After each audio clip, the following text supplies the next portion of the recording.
Phil Sharman. He's a good basketball player. Phil Schumann is in Largo, Florida, and we'll try to figure out what he's doing here relative to last night. Well, it says here a particular group of Republicans. Are you doing your Tai Chi? What are you doing? 6, 7. Oh, this is the morning stream, Steve. We're live with some new friends at an independent living center in Largo. A lot of the folks here have very strong political views, and they were pretty impressed with what they saw last night, both with Ann Romney and with Chris Christie. Let's listen to somewhat what he had to say first.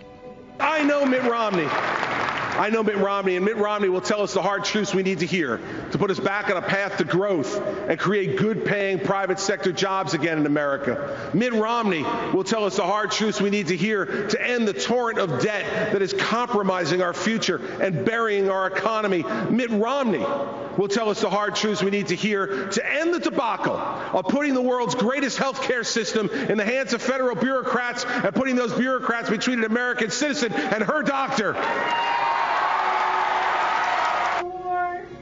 Straight talking. That's what the folks here were most impressed with, they said, from a political point of view.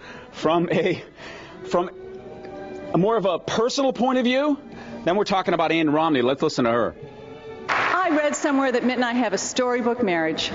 Well, let me tell you something.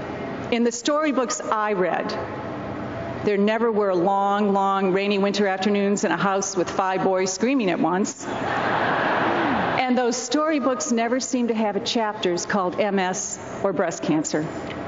A storybook marriage? Nope, not at all. What Mitt Romney and I have is a real marriage.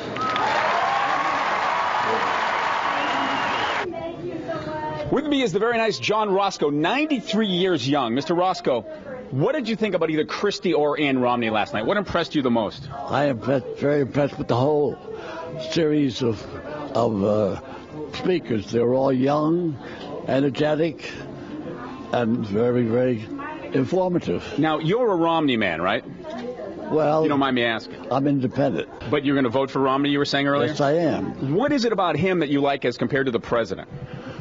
Well, let's put it this way. I don't like what Obama is doing with our debt. He is going overboard with $15 trillion worth of debt, right, and he's continuing to build every day.